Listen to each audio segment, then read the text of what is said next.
Good evening mga friends. Ngayon po magluto tayo ng pork adobo. Sangkutsa muna po natin siya. Yan. Yan. Para medyo crispy siya pag palalabasin lang po natin yung oil niya. Ayan. Pork adobo. Bicolana style. Yan po. Yan po ang pork.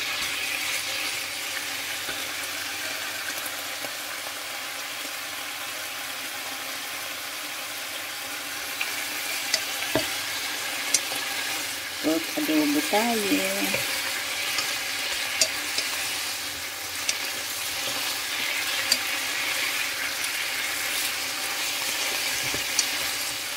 Yan siya.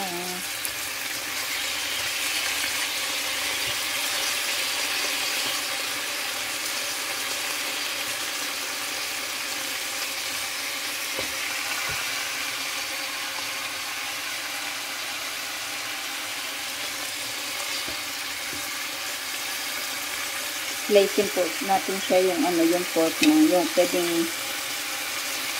bite size or medyo malaki-laki na bite size. Ganyan lang po yung tamang hiwa ng adobo ng karne para sa pang adobo. Ayan. Natin ang sauce.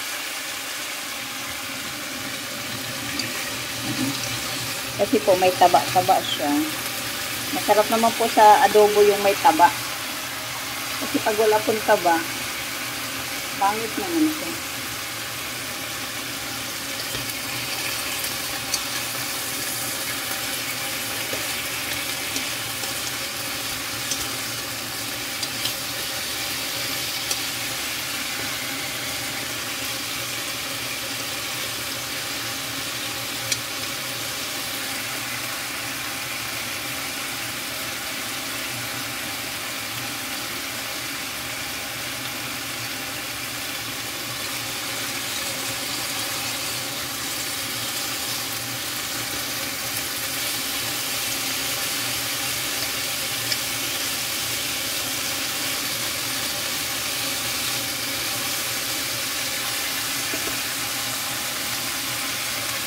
Palabasin lang po natin yung mantika niya, yung langis niya. Kasi may taba po. Ayan. Sangkot sa natin kunti. Tapos, ilagay na po natin yung sibuyas. Yung sibuyas. Saka yung ginger. Dinamihan ko po yung ginger kasi gusto ko din mas may lasa ng ginger. Yan po. Hindi na natin siya isama dyan.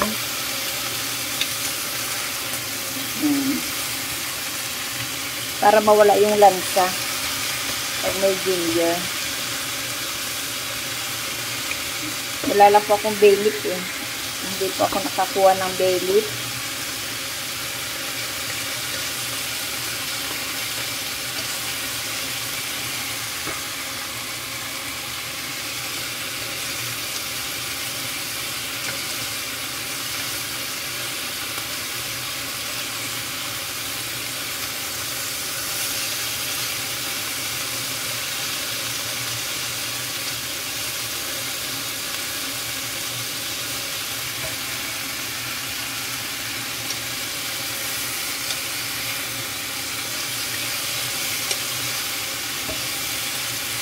Yan. Tapos lagyan na po natin sa mga pepper. Ground black pepper. Para po mag-timing yung lasa niya. Yan. Mag-blend yung lasa pag may pepper na siya.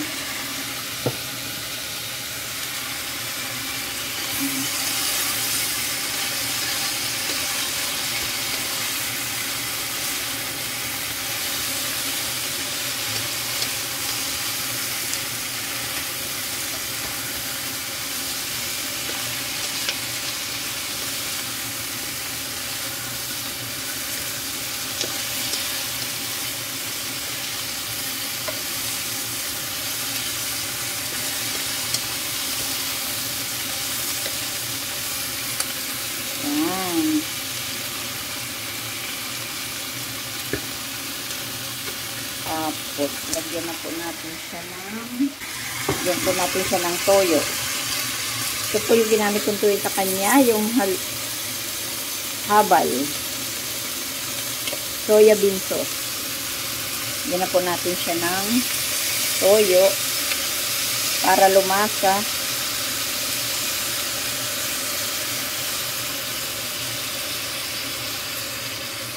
Late lang po ilalagay yung suka para hindi ano siya. Pag nilagyan na po kasi ng suka, kukunat na siya. Kaya kailangan palambutin muna natin siya. Yan. Toyo.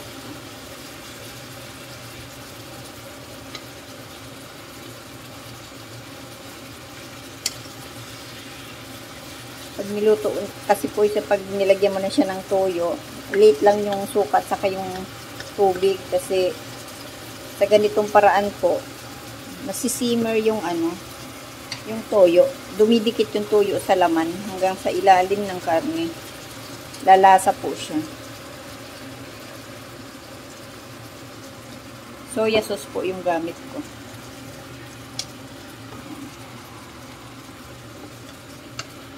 Ganyan na siya. Kita nyo po. Yung kulay ng toyo, yung lasa ng toyo, yung pepper, at saka yung ginger, at saka onions, yun po ang nagpapalasa sa kanya. Kung gusto niyo naman po na mas masarap, lagyan po ng pork, yung Knorr cubes na pork ang flavor. Para mas masarap po siya. Kailang wala ako eh. Yan.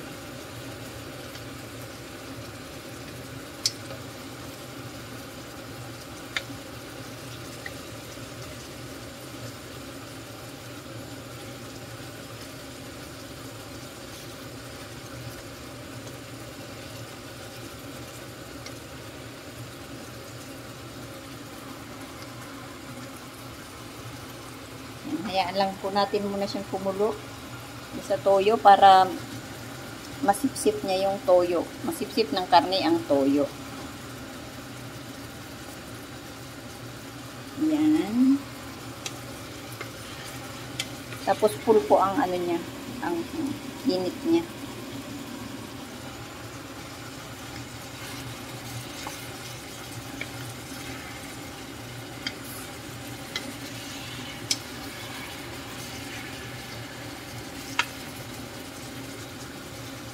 Ito lang yung mahirap pag ganito ang lutuan. Kailangan may special na na panlinis dyan. Tapos lalagyan mo siya ng oil. May oil siya para hindi mo makikita yung mga ganyan pagkatapos magluto. Pero lilinisin mo siya pag yung hindi na siya mainit. Kasi pag mainit pa siya, tapos lilinisan mo na.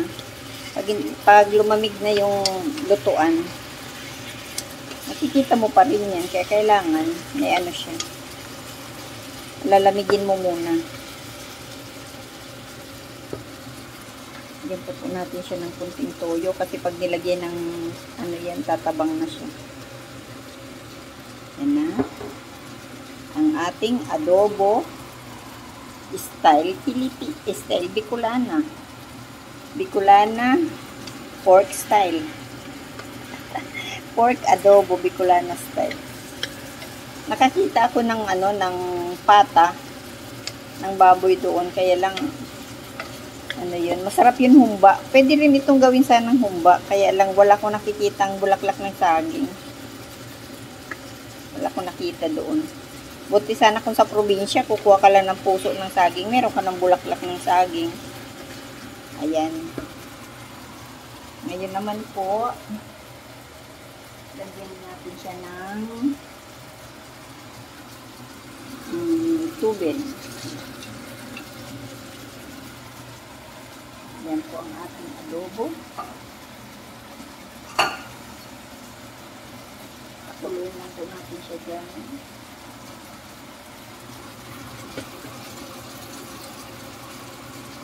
Dapat nang ilalagay po natin tubig sa kanya yung mainit na. Kasi yung karne mainit na siya. Tapos kung lalagyan mo siya ng malamig, yung karne, matagal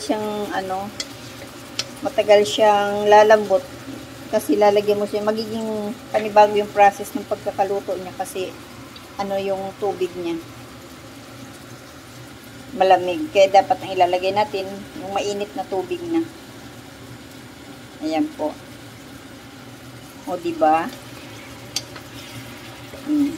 Pakunti ng pakunti yung toyo, pero yun na ang nagpapalinamnam dyan sa karne. O tingnan nyo naman yung kulay ng karne. Yan. Tapos habang nagpapainit po tayo nitong tubig, hayaan lang muna natin yung toyo na mag-simmer sa kanyang karne. Yan. Palagay ko madali lang ito lumambot kasi bata pa yung karne.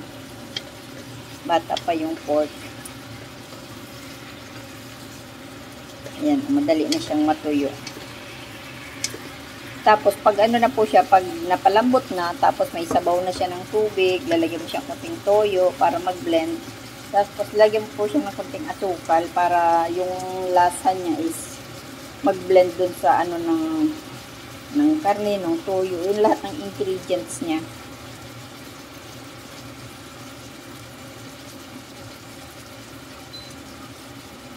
Yan. Ayan, kita nyo, kumukunti na yung toyo. Napupunta na siya sa karne. Yan.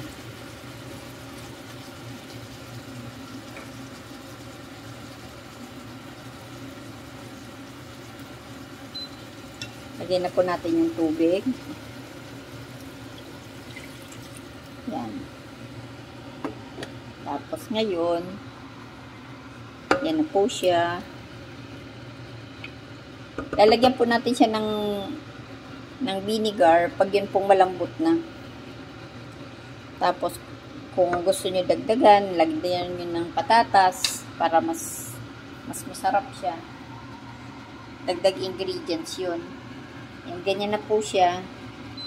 I-high heat po natin para madaling kumulo.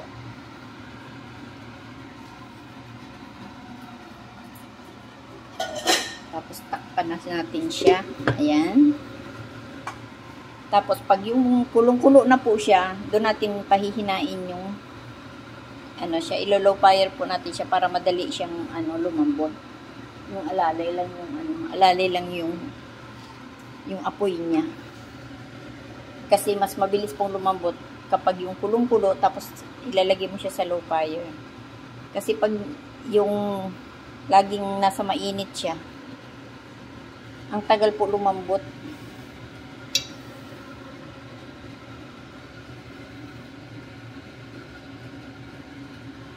Kasi alam kung saan napunta yung namin.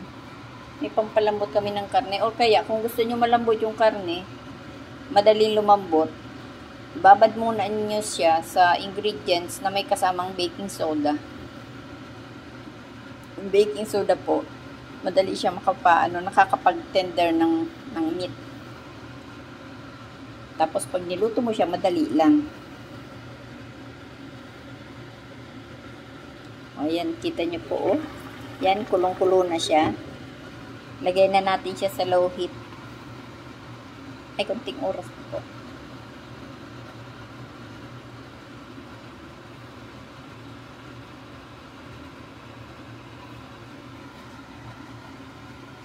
Yan, ang daming araw na nang kain ko niyan. Umaga, tanghalian, hapunan.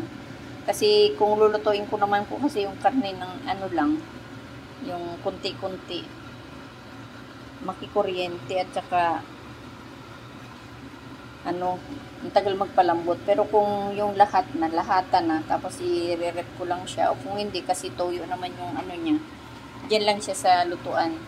Tapos pagka iinitin ko siya, init-init lang.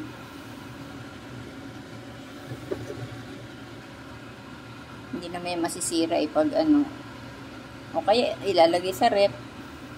Ayan, kulong-kulo na po siya, Pahinain na natin yung apoy sa mga number 8 lang. Ayan. Yan na po ang magpapalambot dyan. Yan po ang ating pork adobo Bicolana style. Thank you for watching po. Thank you, thank you. Have a nice dinner. Yan po ang ating dinner. Pork adobo Bicolana style. Bye-bye. To put one foot in front of the other.